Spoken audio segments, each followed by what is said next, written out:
Veliki pozdrav, dobrodošli u moj novi video. U današnjem videu radit ću jedan trening nogu i pogledajte ovu sliku. Uporedite 2 godine razliku. Ovdje u crvenom šorcu slikao sam se kada sam imao povredu kvadricepsa, to jest posjekao sam se motornom pilom po kvadricepsu. To je bila veća posjekotina, ali ipak uspio sam da vratim nogu i da dođem do većih težina na čučnju. Prethodna vježba čučanj na jednoj nozi sa opterećenjem. Radio sam 2 serije jednom, 2 drugom nogom po 10-ak ponavljanja. Poslije sam prešao na klasične čučnjeve sa opterećenjem. U prvoj seriji nisam pretjerivao sa kilažom, radio sam lagano.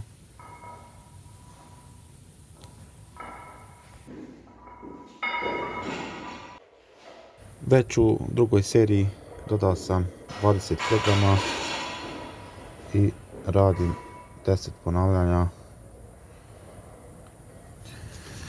Ako se bavite street workoutom i ne idete u teretanu, onda pokušajte bar ove čučnjeve na jednoj nozi ili onaj skok čučanj, također može i bugarski čučanj ili neke varijante iskoraka.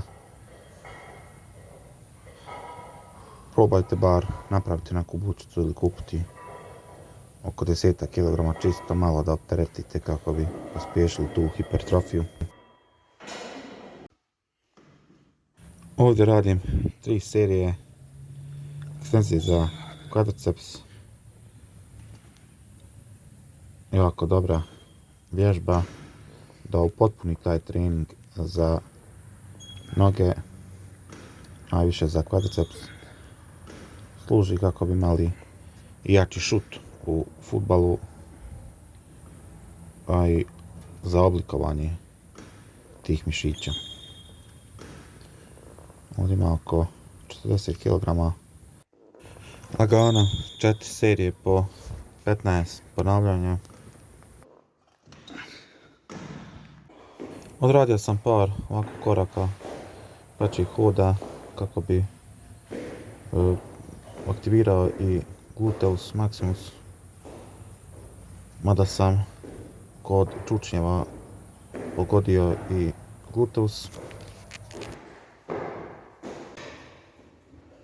Pogledajte sad i ovu vježbu koju rijetko radim, ali također veoma značajna vježba za noge. Ovdje radi i zadnja loža, kvadriceps, gluteus. Također vježba koja pogađa dosta mišića na nogama, pa čak i listove, jer pogledajte kako stojim tom nogom bukvalno oslonjen na prstima, a peta samo na dole podlozi. Išao sam 3 serije ove vježbe.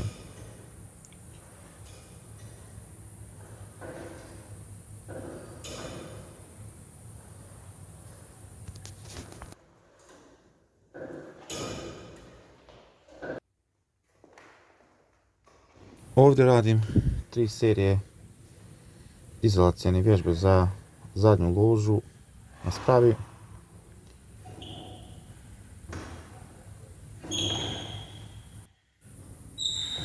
Odradite 2 serije sa malo većom težinom, a potom smanjite težinu i povećajte broj ponavljanja kod ove vježbe.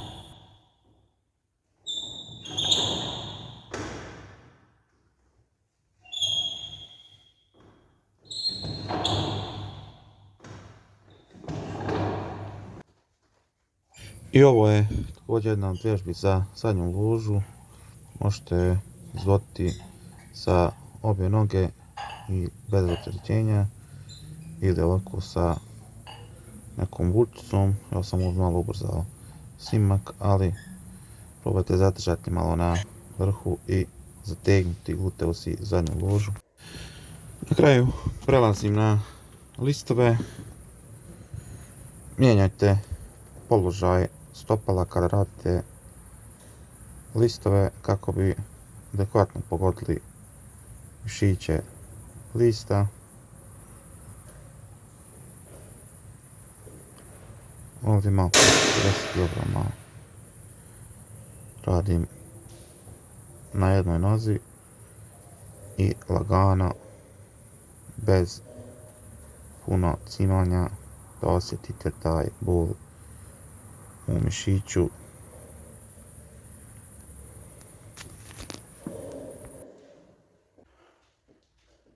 Ovdje sam ubrzao snimak, radio sam veći broj ponavljanja bez opterećenja.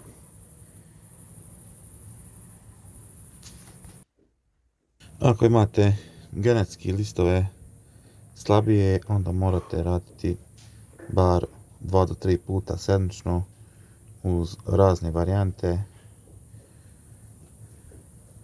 Ovdje sam ja pokazao ovu varijantu, a idem odmah na drugu. Ovdje više angažujemo prednji dio lista. Malo ko radi ovako. Inače, dosta ljudi ima ili previše velike listove ili premale.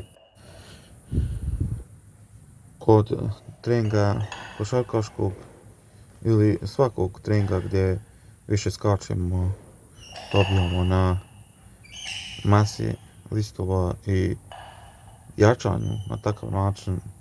Ne zaboravite baviti se nekim sportom koji zahtjeva i skakanje.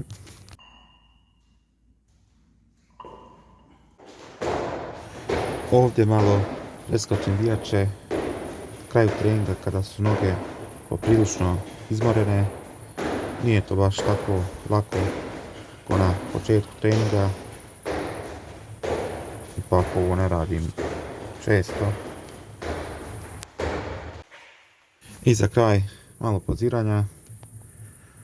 Ovakve slične noge možete imati od treninga jednom sedmično ako ste prirodan vježbač. Vrlo brzo uz redovan trening nogu